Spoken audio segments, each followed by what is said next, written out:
ভগবান গণেশের জানা অজানা কাহিনী। ভগবান গণেশ হলেন হিন্দু ধর্মের সর্বাধিক পূজিত দেবতাদের মধ্যে অন্যতম।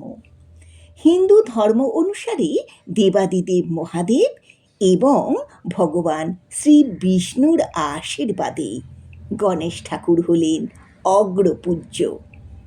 অর্থাৎ যে কোনো দেবতার পুজোর আগে ভগবান গণেশের আরাধনা করা হয়। গণেশের পুজো করলে মনের সব ইচ্ছা পূর্ণ হয় এবং সব বিপদ থেকে মুক্তি পাওয়া যায়।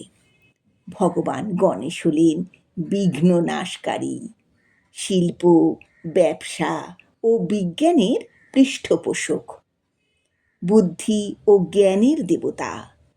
বিভিন্ন শুভ কার্য, উৎসব ও অনুষ্ঠানের শুরুতে ভগবান গণেশের পুজো করা হয়। অক্ষর ও জ্ঞানের দেবতা হিসেবে লেখার শুরুতেও তাঁকে আবাহন করা হয়। ভাদ্র মাসের শুক্লপক্ষের চতুর্থীর দিন মহা ধুমধাম সহ গণেশ জয়ন্তী বা গণেশ পুজোর আয়োজন করা হয়। অনেক স্থানে 10 দিন ধরে এই উৎসব চলে। এছাড়া প্রতি মাসের কৃষ্ণপক্ষের চতুর্থীর দিন গণেশ ঠাকুরের বিভিন্ন রূপ হিসেবে সংকষ্টি চতুর্থী ব্রত পালন করা হয়।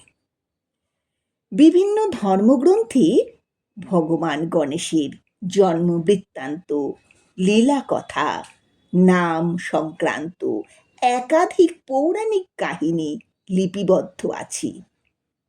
ভগবান গণেশ সংক্রান্ত প্রধান ধর্মগ্রন্থগুলি হল গণেশ পুরাণ, মুদ্গল পুরাণ ও গণপতি অথর্বশীর্ষ। প্রাচীন সংস্কৃত অভিধান অমরকোষ গ্রন্থে ভগবান গণেশকে 8টি নামে বর্ণনা করা হয়েছে। এগুলি হল বিনায়ক, বিঘ্নরাজ, দৈমাতুর, গণাধীপ, একদন্ত, হিড়ম্ব, লম্বোদর ও গজানন। মহারাষ্ট্রের বিখ্যাত 8টি গণেশের মন্দির অষ্টবিনায়ক মন্দির নামে পরিচিত। ভগবান গণেশের চতুর্ভুজ মূর্তি সর্বাধিক পরিচিত। এই মূর্তিতে ভগবান গণেশ 4 হাতে বিভিন্ন প্রকার জিনিস ধরে থাকেন। এক হাতে থাকে কুঠার, এক হাতে পাশ বা ফাঁস, এক হাতে লাড্ডু, এক হাত দিয়ে বিশ্ববাসীকে আশীর্বাদ করেন। কোথাও বা এক হাতে থাকে পদ্ম, এক হাতে থাকে নিজের হস্তিমুণ্ডের বাইরের ভাঙা দাঁত। গণেশের সুরটি সাধারণত বাঁ দিকে বাঁকানো থাকে। গণেশ একটি পা ভাঁজ করে অপর পা মাটিতে রেখে বসেন। এই বসার ভঙ্গি মানুষকে শেখায় যতই উন্নতি হোক, পা যেন মাটিতে থাকে।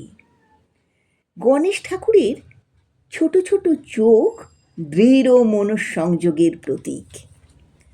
গণেশের সুর মানুষকে নমনীয় হতে শেখায়, অর্থাৎ যেমনই পরিস্থিতি আসুক তার সঙ্গে মানিয়ে নাও, কঠিন পরিস্থিতিকে দক্ষতার সাথে সামাল দাও।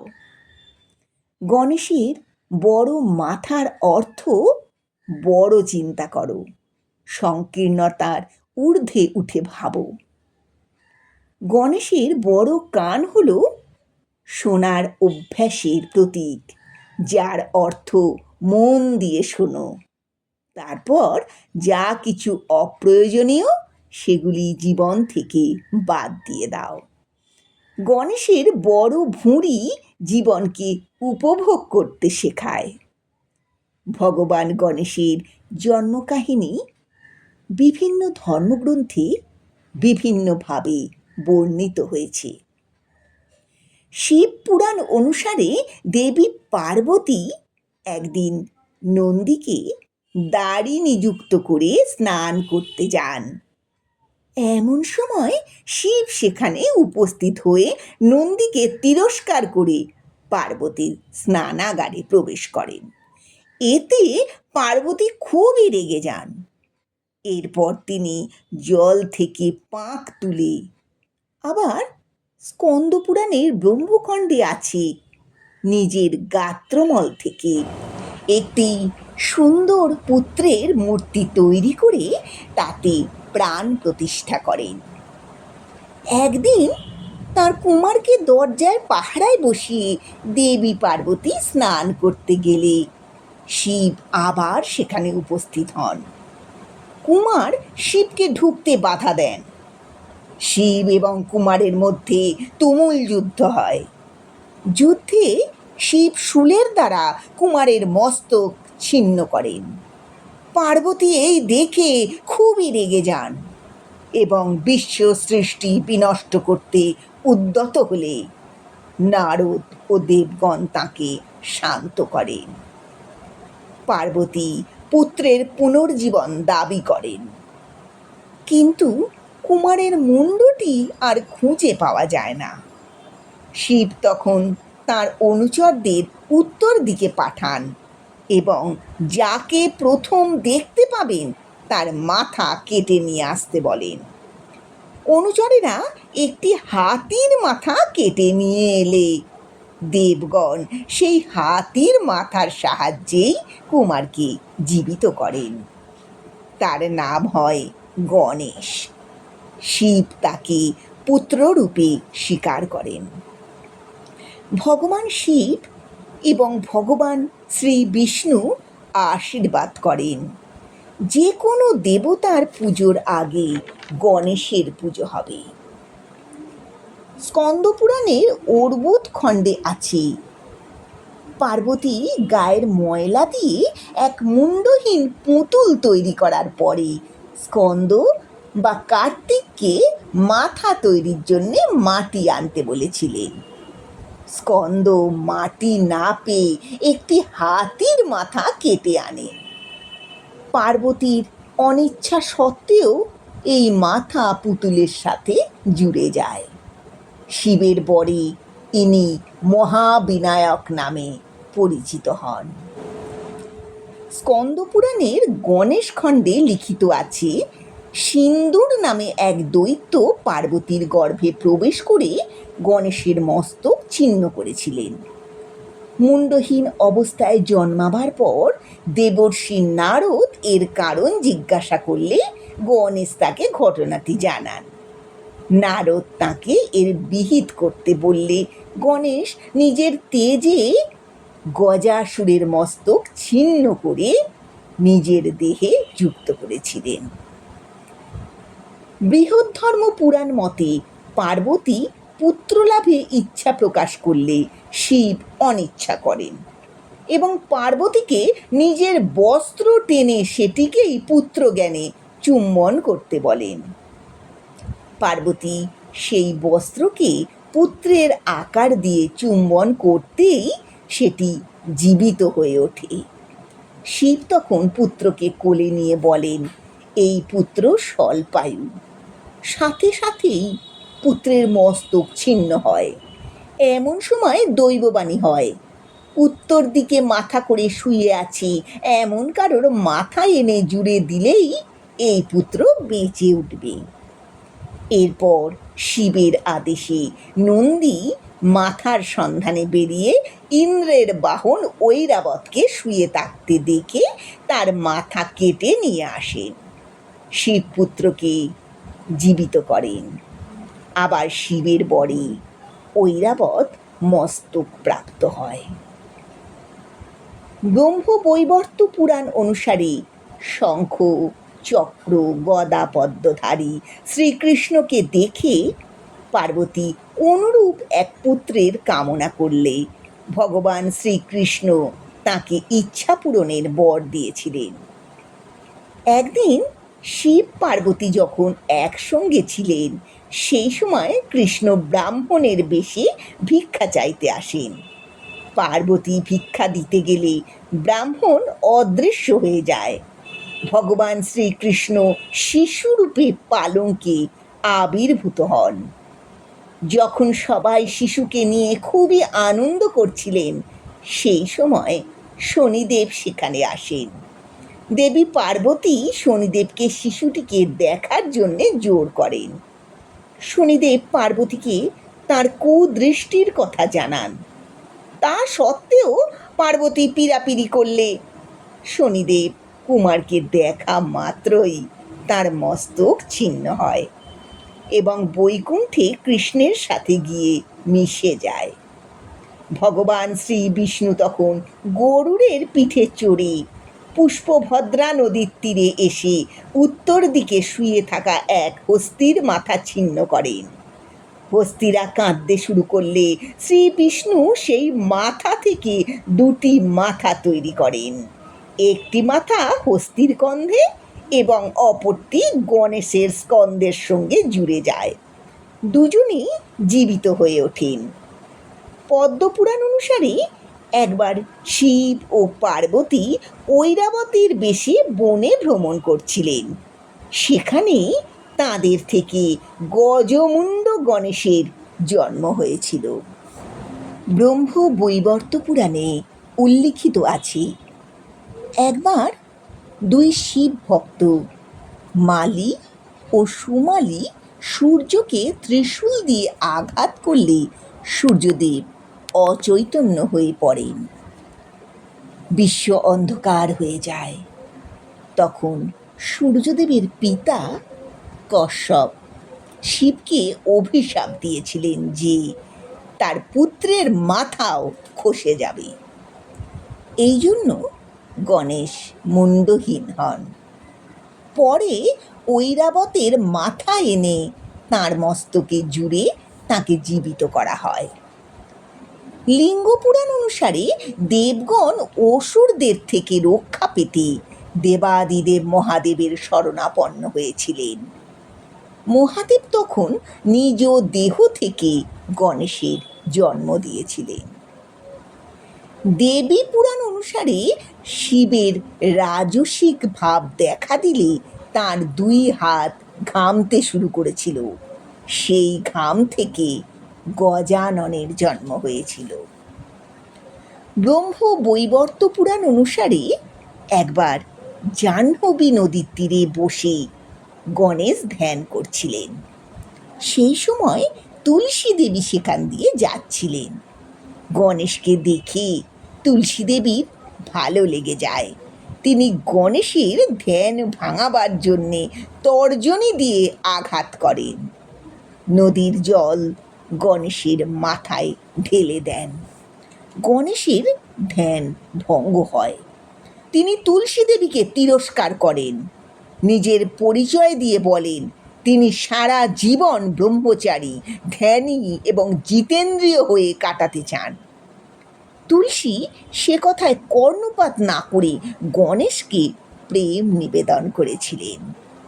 কিন্তু প্রত্যাখ্যাত হয়ে তুলসী গণেশকে অভিশাপ দিয়েছিলেন যে তার প্রতিজ্ঞা ভঙ্গ হবে এবং তার বিবাহ হবে। ফলে পুষ্টি নামে এক সুন্দরী কন্যার সাথে গণেশের বিবাহ হয়। গণেশও তুলসী দেবীকে অভিশাপ দেন যে অসুরের সাথে তার বিয়ে হবে। শিব পুরাণ অনুসারে গণেশ ও কার্তিক তাঁদের পিতা মাতা শিব পার্বতীর কাছে বিবাহ করতে চাইলে তাঁরা বলেন যে আগে বিশ্ব পরিক্রমা করে আসতে পারবে তার আগে বিবাহ হবে। কার্তিক ময়ূরের পিঠে চড়ে বিশ্ব পরিক্রমায় বের হন। গণেশ শিব পার্বতীকে 7 বার প্রদক্ষিণ করেন। ফলে শাস্ত্রমতে তিনি 7 বার বিশ্ব পরিক্রমা করলেন। এরপর বিশ্বরূপের 2 কন্যা সিদ্ধি ও বুদ্ধির সঙ্গে গণেশের বিবাহ হয়েছিল। সিদ্ধির পুত্র হয় লক্ষ্য ও বুদ্ধির পুত্র লাভ।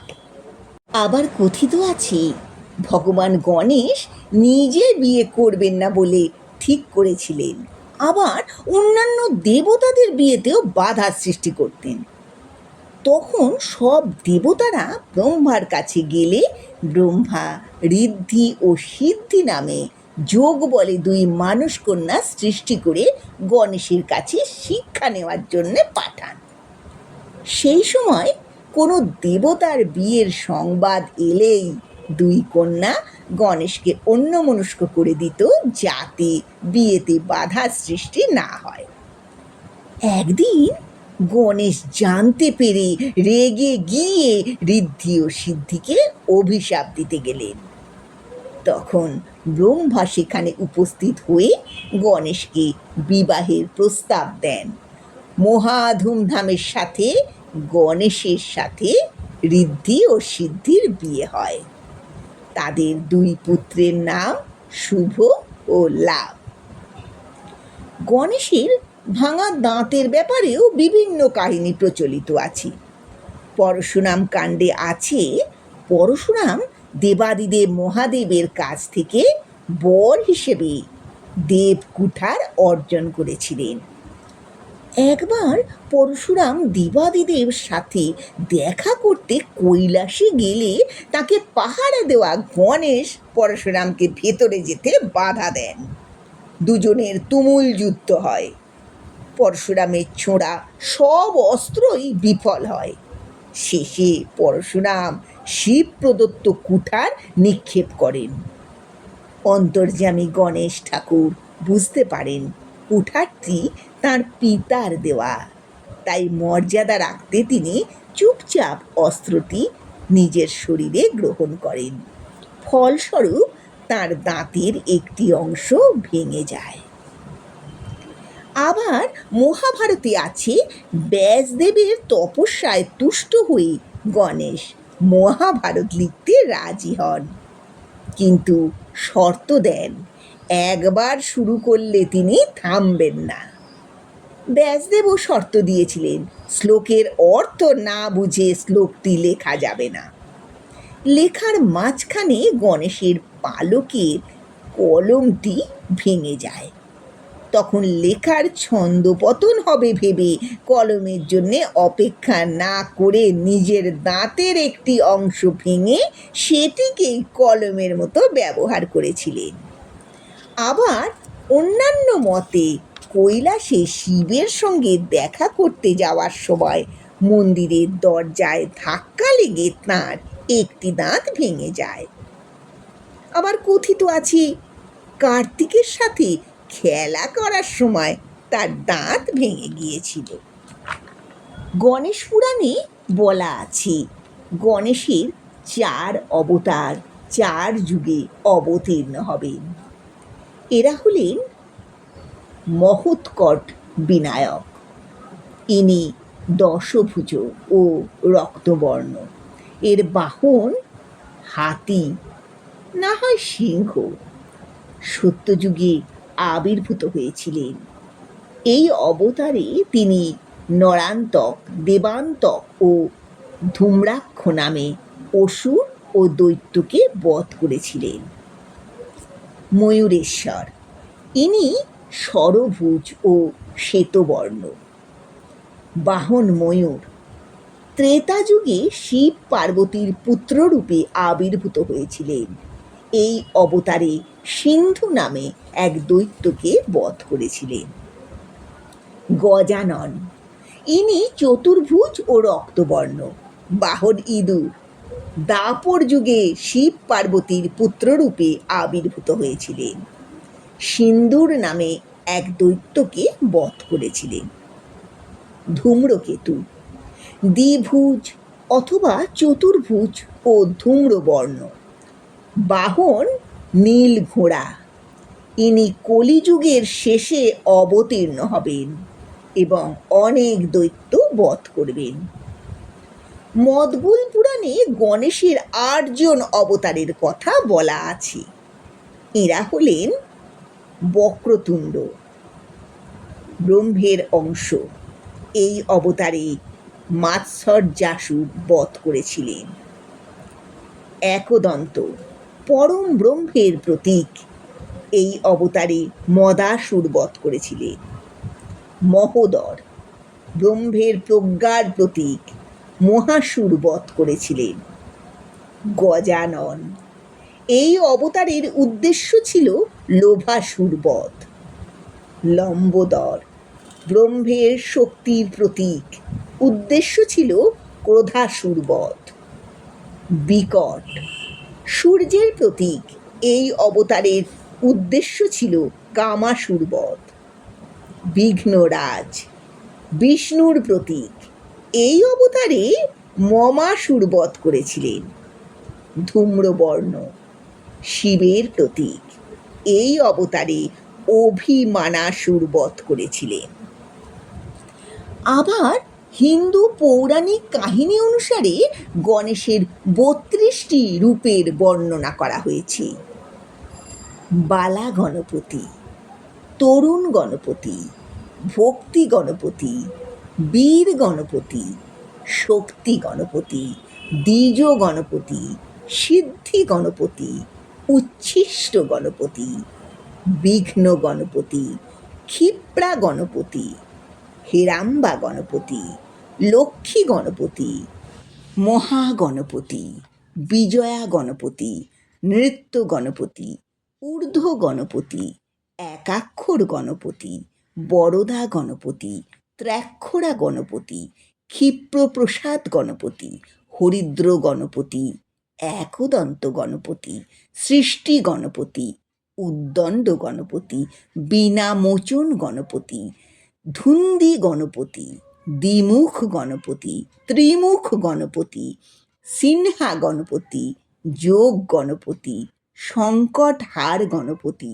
দুর্গা গণপতি। শিব পুরাণে বলা হয়েছে সবার আগে গণেশ পুজোর বিধান দিয়েছিলেন মহাদেব। ভগবান শ্রী বিষ্ণু তাকে ব্রহ্মজ্ঞান দান করেছিলেন। ব্রহ্মা দিয়েছিলেন কমণ্ডল, শিব দেন যোগপট্ট, ইন্দ্রদেব দেন রত্ন সিংহাসন, সূর্যদেব দেন মণির কুণ্ডল, চন্দ্রদেব দেন মণিমালা, কুবের দেন মুকুট, অগ্নি দেন অগ্নিশুদ্ধ কাপড়, লক্ষ্মী দেন কেউর রত্নের বলয়, রত্নের নূপুর, সাবিত্রী সরস্বতী দেন গলার হার। এছাড়া অন্যান্য দেবদেবী মুনি ঋষিরা নানাবিধ উপহার দিয়েছিলেন। ধরিত্রী মাতা গণেশকে ইঁদুর দিয়েছিলেন খেলার উপকরণ হিসেবে। কালক্রমে ইঁদুর হয়েছিল গণেশের বাহন। পুরাণ অনুসারে অনালসুর নামে এক অত্যাচারী অসুর বাস করত। তার অত্যাচারে দেবতারা অতিষ্ঠ হয়ে দেবাদিদেব মহাদেবের কাছে উপস্থিত হয়ে তাঁদের দুর্দশার কথা বলেছিলেন। দেবাদিদেব মহাদেব দেবতাদের বললেন একমাত্র গণেশই তাদের এই সমস্যা থেকে মুক্তি দিতে পারে। এরপর দেবতারা গণেশের কাছে গেলেন। দেবতাদের মুক্তি দিতে গণেশ অনালসুরকে বধ করতে উদ্যত হলেন। শুরু হয়েছিল তুমুল লড়াই। শেষে গণেশ অনালসুরকে গিলে ফেলেন। দেবতারা রক্ষা পেলেন, কিন্তু পেটের যন্ত্রণায় গণেশ কাহিল হয়ে পড়েছিলেন। কোনো ওষুধে কাজ না হওয়ায় দেবতারা ঋষি কশ্যপের শরণাপন্ন হলেন। ঋষি কশ্যপ ২১টি দুর্বার পিণ্ড তৈরি করে গণেশকে খাওয়ানোর কথা বলেছিলেন। দুর্বা খাওয়ার সাথে সাথেই গণেশের পেটের যন্ত্রণা সেরে গিয়েছিল। সেই থেকে দুর্বা গণেশের খুব প্রিয় হয়ে ওঠে। তাই গণেশ পূজায় পরিষ্কার জায়গায় জন্মানো ২২টি দুর্বা তুলে পরিষ্কার জলে ধুয়ে ১১ জোড়া দুর্বা প্রস্তুত করে গণেশের পায়ে নিবেদন করতে হয়। ভগবান গণেশের প্রিয় জিনিস হল কলা, মোদক, আখ, দুর্বা ঘাস, শমী পাতা, সিঁদুর, নারকেল। গণেশ পুজোর দিন এই জিনিসগুলি গণেশকে নিবেদন করলে ভগবান গণেশ খুবই সন্তুষ্ট হন এবং ভক্তের মনোবাঞ্ছা পূরণ করেন। ভগবান গণেশের অতি প্রিয় 7টি ফুল হল লাল জবা ফুল, কুন্দ ফুল, নীল অপরাজিতা ফুল, গাঁদা ফুল, সেবন্তী ফুল, পারিজাত ফুল, দূর্বা ঘাস। ভগবান গণেশের পুজোর সময় এই 7টি ফুল নিষ্ঠা ভরে ভগবান গণেশকে নিবেদন করলে তিনি ভক্তদের আশীর্বাদ করেন, ভক্তদের উপর খারাপ প্রভাব পড়তে দেন না, ভক্তদের রোগ ভোগ করতে হয় না, বাধা কেটে যায়, সংসারে সুখ শান্তি বিরাজ করে, ভক্তদের সমৃদ্ধি দান করেন এবং শত্রু নাশ করেন। বর্তমানে ভগবান গণেশের আরাধনা সমগ্র ভারতবর্ষ ছাড়াও Nepal, Sri Lanka, Thailand, Indonesia, Singapore, Malaysia, Philippine, Bangladesh, Fiji, Guyana, Mauritius, Trinidad, Tobago দেশে বহুল পরিমাণে বিস্তৃতি লাভ করেছে। জৈন ও বৌদ্ধ সম্প্রদায়ের মধ্যেও গণেশ পুজো বিস্তার লাভ করেছে।